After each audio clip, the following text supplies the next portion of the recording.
Evet arkadaşlar, sizin için servis tabağını koyacaktım fakat yemeğimiz soğuyacak. Soğumadan yiyeceğiz çünkü iftar saati geldi. Ben şöyle içerisine sizin için et koyuyorum. Tabii önce bir etimin ne kadar güzel lokum gibi piştiğini bakın, sanki tandır kuyusunda pişti arkadaşlar. Bu kadar lezzet, muhteşem, şu güzellik.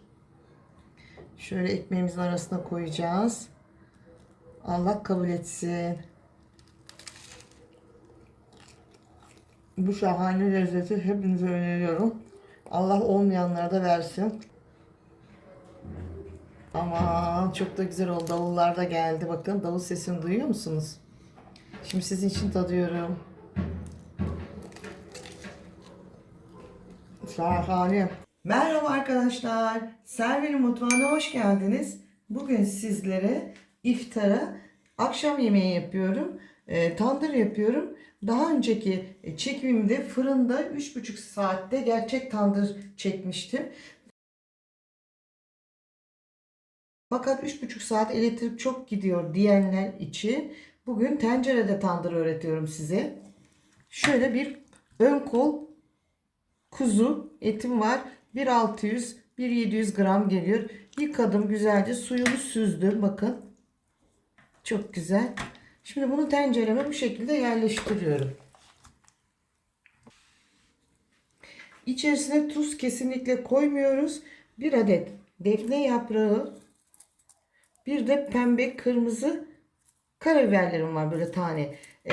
Açık renk karabiber kullanırsanız hem etin kokusunu gideriyor hem de et rengimizi bozmamış oluyor. Bu aşamada kesinlikle tuz koymuyoruz.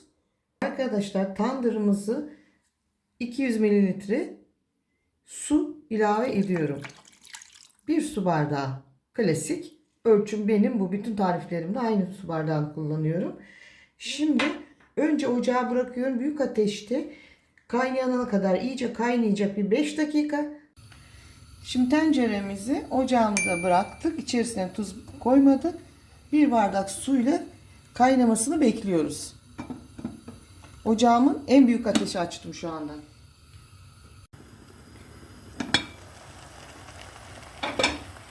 Arkadaşlar tam 5 dakika yüksek ateşte etimi bu şekilde pişirdim. Şimdi çeviriyorum diğer tarafını.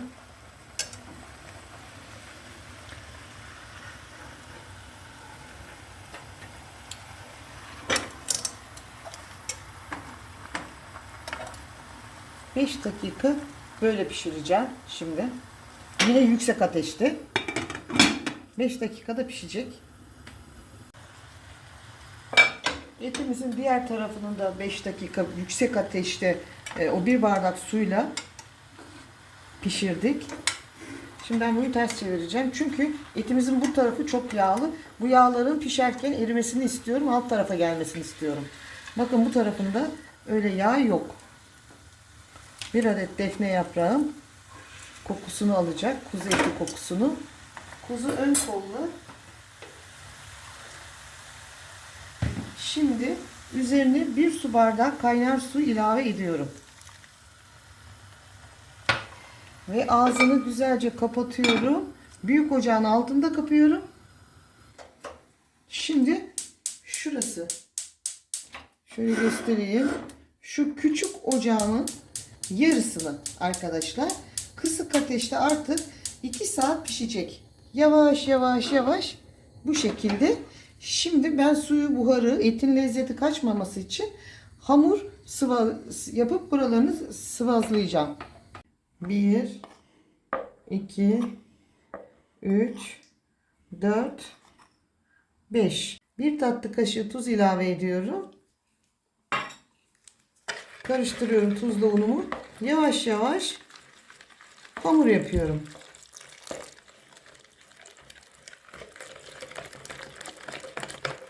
Su yarım bardak olacak arkadaşlar. Bakın benim suyum kaçtığı için biraz fazla, bir kaşık daha un ilave edeceğim. 6. kaşık unumu ilave ediyorum. Çünkü yoğunlaşmadı hamurum. Mutlaka güzelce şu kıvama gelmesi gerekiyor arkadaşlar.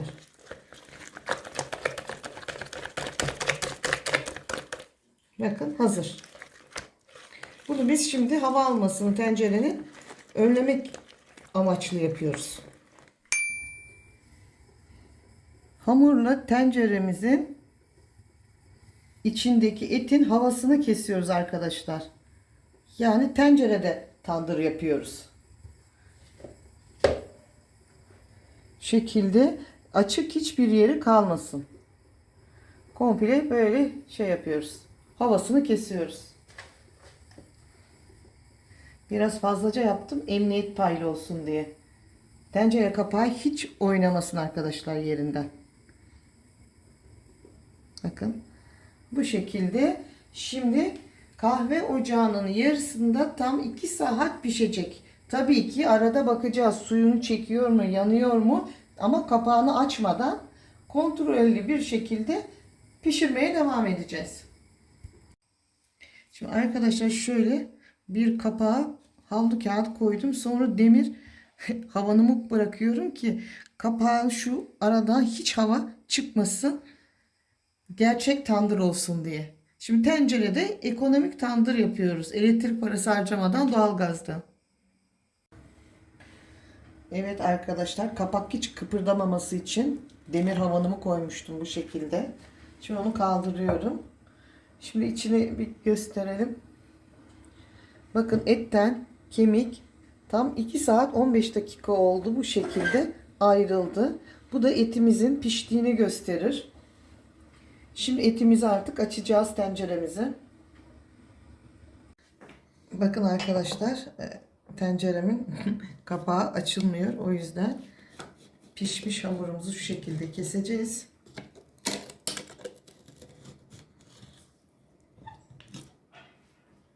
Bakın kendi suyunda ne kadar güzel pişti.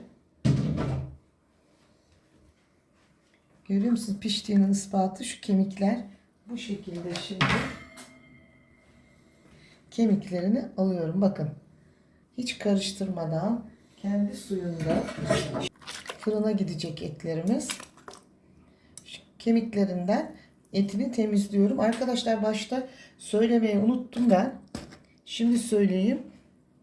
Bu kuzu tandırı evde yapıyoruz. İçine salça, zeytinyağı, hiçbir şey girmez. Sadece kendi suyunda pişecek.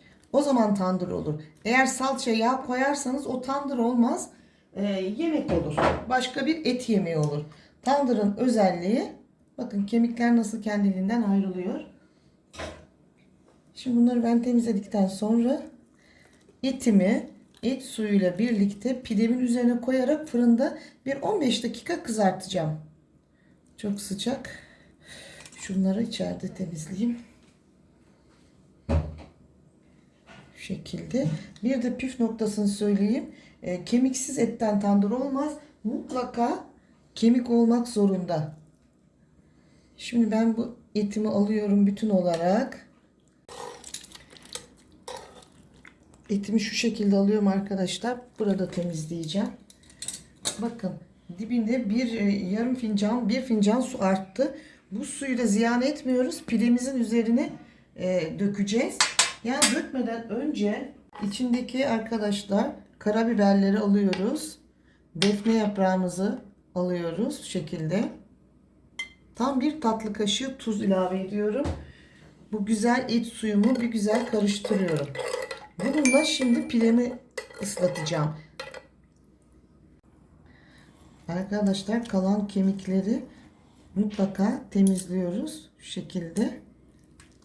Kendi yağıyla et suyunu bakın hiç ziyan etmedi. Kendi et suyuyla pişti. Bu şimdi gerçek fırın tandırı gibi oldu. Bir de fırında 15 dakika kızartacağız. Bu şekilde hepsini bu şekilde didikleyeceğim yalnız biraz. Tandır olması için. Biraz sıcak, zorlanıyorum. Şimdi arkadaşlar artan et suyumuzu da şu şekilde üzerine gezdiriyoruz. Çünkü bunun içerisinde et suyunu şimdi tuz koydum. Etimiz lezzetlenecek. Hem pidesi et suyuyla ıslansın, hem de etin en değerli yeri olan suyu dışarıda kalmasın. Şu şekilde pidemizin her yerini ıslatalım bu kemik suyuyla. Orijinal tandırı arkadaşlar ben sizler için hazırladım. Saf et, hiç yağ yok, sadece kendi etiyle pişti. Bu güzel tarifimi hepinize öneriyorum. Eğer bu saf tandırımı beğendiyseniz, bu muhteşem lezzeti fırına girmeden sadece şimdi 15 dakika et suyunu çekecek pidemiz, etler de lezzetlenecek. Sunum aşaması.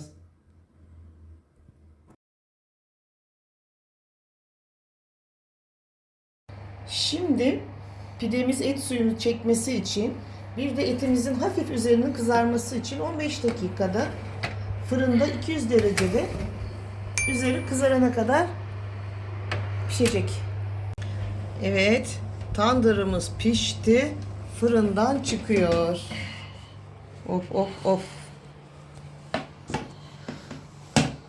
Evet. Evet arkadaşlar, kendi suyunda pişen kuzu koldan yapmış olduğum tencere tandırım pişti. En son üzerine kızarttım.